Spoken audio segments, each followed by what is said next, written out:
بسم اللہ الرحمن الرحیم۔ شروع اللہ کے نام سے جو بڑا مہربان نہایت رحم والا ہے۔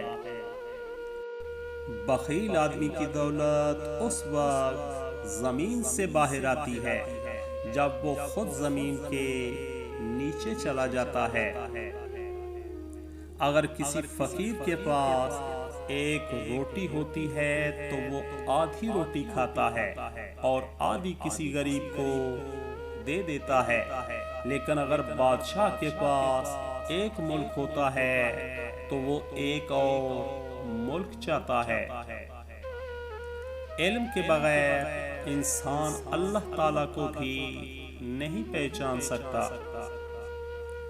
دشمن کا مشورہ ماننا خطا، لیکن سننا روا ہے۔ چالاکی درباریوں کے لیے وصف ہے اور درویشوں کے لیے خامی۔ اگر کوئی مانگنے والا عاجزی سے تجھ سے مانگے تو اسے دے دو، ورنہ کوئی ظالم تجھ سے زور سے لے لے گا۔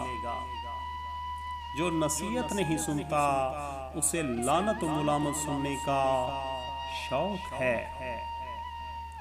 فطرتی کمینگی برسوں میں بھی معلوم نہیں ہوتی۔ عقل مند آدمی اس وقت تک نہیں بولتا جب تک کہ دوسرے خاموش نہ ہو جائیں۔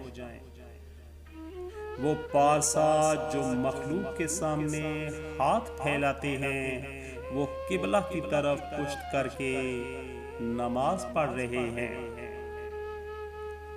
حسن بناؤ سنگار کے بغیر ہی دل کو مو لیتا ہے۔ دو باتیں خلاف عقل ہیں، بولنے کے وقت چپ رہنا اور چپ رہنے کے وقت بولنا۔ اگر کسی چوپائے پر کتابیں لدی ہوں تو وہ نہ تو محقق ہو جاتا ہے اور نہ دانشور۔ شر پھیلانے والا خود بھی شر میں مبتلا ہوتا ہے۔ اگر تجھے دوسروں کی تکلیف کا احساس نہیں تو اس قابل نہیں کہ تجھے انسان کہا جائے۔